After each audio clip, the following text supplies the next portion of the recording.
Spodding is a part of carp fishing that's received an awful lot of press in the past few years, and rightly so. It offers the angler a real fishing edge when implemented correctly.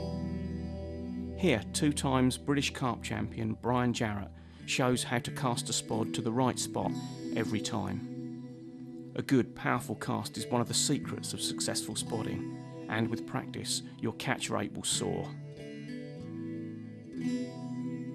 Right, as far as the spodding's concerned, everything is down to exact accuracy. Sort of over the last probably 5 or 6 years, when I've fished a lot of sort of international matches and British Championship matches, you find that because of the number of anglers we've got on the banks now, and when you get into a competition, there's so many lines going in, everything has got to be perfect. So what I tend to do now is I always have 2 bank sticks which are exactly a rod apart. And as soon as I find a spot with a marker rod, I come down to that, I bring it back in and mark it off on the sticks to the exact distance of how many turns, and put a mark on if it's a part turn. I then relate that to the spod rod, so the spod is clipped identically directly over the top of the rigs. So if I'm fishing a zig up in the water, I want the bait landing directly on top of it, because that's where I want all the excitement to be. If you can fish accurately at whatever distance you're happy with, that's what you should concentrate on, and get it tighter and tighter and tighter. 2 rods or even 3 rods on a spot, baited very, very tightly, it gets very exciting at times. When you have your first take, you know that the second one isn't far behind, and possibly the third one, and you can have all 3 rods dancing away at the same time, and I mean it looks and feels brilliant. With spodding and the casting side of it, is you've got to put power in. You're starting off with a spod that's got an amount of bait in there which is quite heavy, and it's quite a thing to pull through the air. It's obviously bulkier than a lead, so you do need to put that early power into the cast.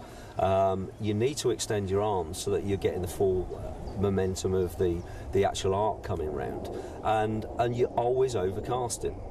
If you're looking at spodding 60 yards, you need to look at 80 or 90 yards, and that's where you're trying to put it. Get that power with the spod moving early. As soon as that spod starts flying, then you can start feathering it onto the clip and dropping it onto the spot.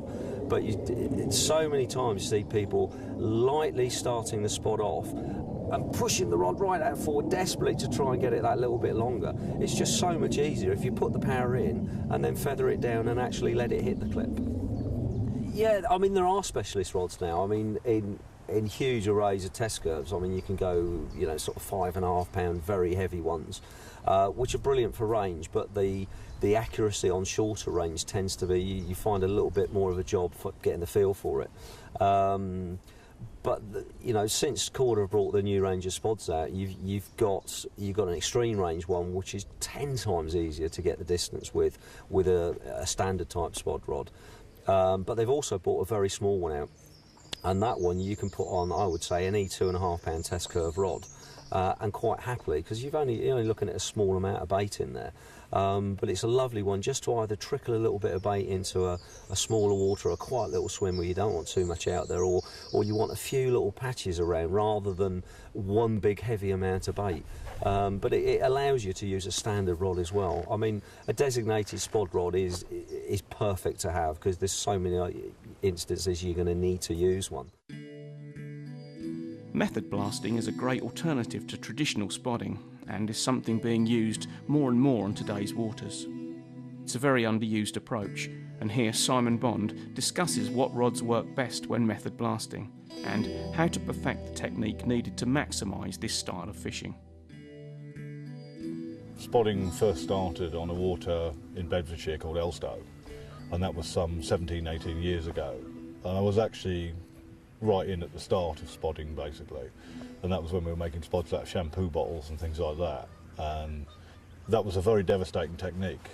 Now, there are certain applications with spodding where, for example, spodding up against a tree line, particularly in a wind like we've got today, it's very easy, if you want to get really close to the trees, to be hanging the spods in the trees, baiting all over the place and so forth. So I've been playing around with using a method blaster, basically. It's quicker than a spod, obviously, because you're not retrieving the spod all the distance you're casting, you're only retrieving it you know, just in the edge. And in the application of baiting close to a tree line, you know, even if you clip the tree, it doesn't matter, the bait goes in the water under the tree anyway. It was something that I felt I wanted to really get better at, and certainly under those sort of circumstances where spodding is tricky, it does have a lot of benefits, and you can put a lot of bait in quickly. And to be honest, it's different bait normally than you're using a spod, because you're using ground baits and so forth. And again, spodding hemp and tigers and things like that has been done and done well on a lot of waters. But putting in a little bit of a different sort of spin, if you like, on it with ground bait, with additives and so forth, gives a different attraction. And in some cases, I think, where they're spooking off beds of spotted bait, because it spreads further as well, it breaks up on impact. I think it perhaps spooks the carp less as well. When you're catapulting the method out, obviously you can break the ball up if you're not careful, if the action of the rod is too stiff. So it needs a rod with a little bit softer tip, you know, like a 4-pound spod rod or something like that, that propels the bait out without smashing it to pieces, basically. But obviously you prepare the balls with the right mix so that they are solid and held together. But you can actually put them a long, long way. What you do is you basically set it up like a normal cast, and you're putting the ball in a pouch. So it's basically a catapult pouch attached to a rod. It's a normal spot set up with a shock leader and so forth. And all you're doing is placing the ground bait ball in there and casting it like you would a normal spot. You open the bail arm and cast normally, but obviously as soon as the ball is released from there, the pouch just falls, you know, 10 yards in front of you and retrieve it, and away you go again.